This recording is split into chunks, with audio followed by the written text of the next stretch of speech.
വിലാപങ്ങൾ 2-ാം അധ്യായം 1 മുതലുള്ള വാക്യങ്ങൾ.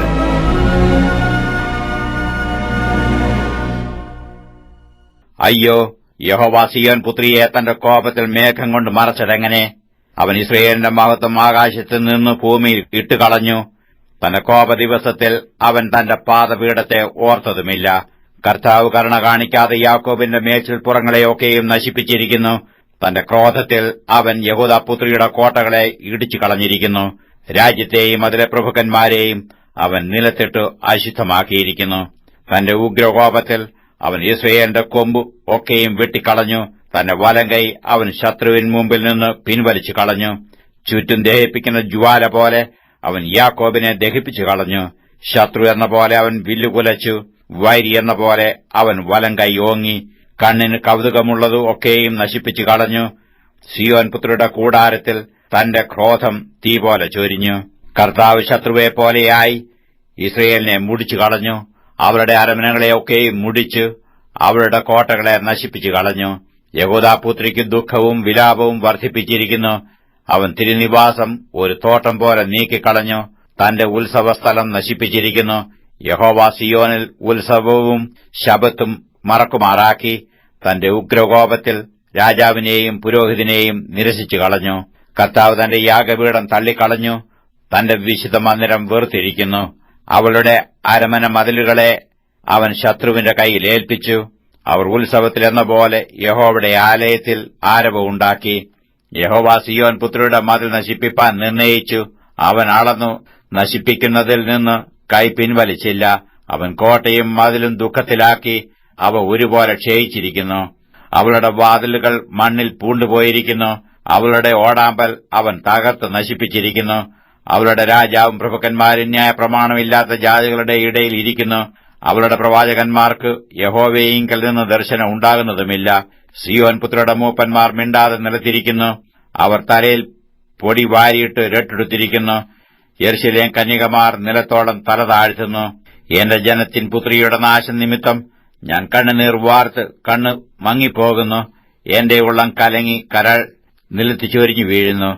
പൈതങ്ങളും ശിശുക്കളും നഗരവീഥികളിൽ തളർന്നു കിടക്കുന്നു.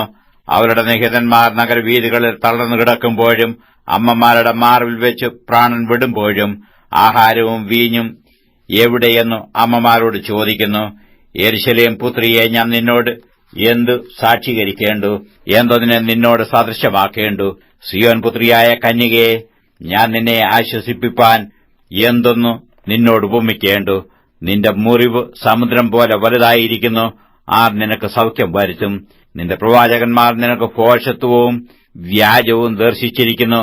അവർ നിന്റെ പ്രവാസം മാറ്റുവാൻ തക്കവണ്ണം നിന്റെ അകൃത്യം വെളിപ്പെടുത്താതെ വ്യാജവും പ്രവാസകാരണവുമായ പ്രവാചകം ദർശിച്ചിരിക്കുന്നു. കടന്നുപോകുന്ന ഏവരും നിന്നെ നോക്കി കൈകൊട്ടുന്നു. അവർ യെരൂശലേം പുത്രിയെ ചൊല്ലി ചൂളകുത്തി തലകുലുക്കി. സൗന്ദര്യപൂർത്തിയെന്നും സർവമഹീതല മോദമെന്നും വിളിച്ചുവന്ന നഗരം ഇതുതന്നെയോ എന്ന് ചോദിക്കുന്നു. നിന്റെ ശത്രുക്കളൊക്കെയും നിന്റെ നേരെ വായ് പിളർക്കുന്നു. അവർ ചൂളകുത്തി പല്ലുകടിച്ചു നാം അവളെ വിഴുങ്ങിക്കളഞ്ഞു. നാം കാത്തിരുന്ന ദിവസം ഇതുതന്നെ നമുക്ക് സാധ്യമായി നാം കണ്ടു രസിപ്പാൻ ഇടയായല്ലോ എന്ന് പറയുന്നു. യഹോവ നിർണയിച്ചത് അനുഷ്ഠിച്ചിരിക്കുന്നു. പുരാതന കാലത്ത് അരുളി ചെയ്തത് നിവർത്തിച്ചിരിക്കുന്നു. കരുണ കൂടാതെ അവൻ ഇടിച്ചു കളഞ്ഞു. അവൻ ശത്രുവിനെ നിന്നെ ചൊല്ലി സന്തോഷിപ്പിച്ചു. വൈരികളുടെ കൊമ്പ് ഉയർത്തിയിരിക്കുന്നു. അവരുടെ ഹൃദയം കർത്താവിനോട് നിലവിളിച്ചു. സിയോൻ പുത്രിയുടെ മതിലെ രാവും പകലും ഓലോല കണ്ണുനീരൊഴുക്കുക. നിനക്ക് തന്നെ സ്വസ്ഥത നൽകരുത്. നിന്റെ കൺമണി വിശ്രമിക്കുകയും അരുത്. രാത്രിയിൽ യാമാരംഭത്തിങ്കൽ എഴുന്നേറ്റ് നിലവിളിക്ക. നിന്റെ ഹൃദയത്തെ വെള്ളം പോലെ കർത്തൃസന്നിധിയിൽ പകരുക.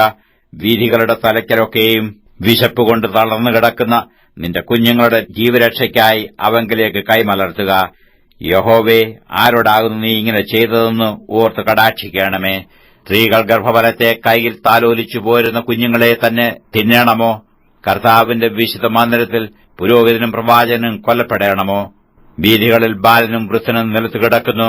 എന്റെ കന്യകമാരും യൗവനക്കാരും വാൾ കൊണ്ട് വീണിരിക്കുന്നു. നിന്റെ കോപദിവസത്തിൽ നീ അവരെ കൊന്നു കരുണ കൂടാതെ ആർത്തു കളഞ്ഞു. ഉത്സവത്തിന് വിളിച്ചുകൂട്ടും പോലെ നീ എനിക്ക് സർവത്ര ഭീതികളെ വിളിച്ചുകൂട്ടിയിരിക്കുന്നു. യഹോവയുടെ കോപദിവസത്തിൽ ആരും ചാടിപ്പോകയില്ല, ആരും ശേഷിച്ചതുമില്ല. ഞാൻ കയ്യിൽ താലോലിച്ചു വളർത്തിയവരെ എന്റെ ശത്രു മുടിച്ചിരിക്കുന്നു.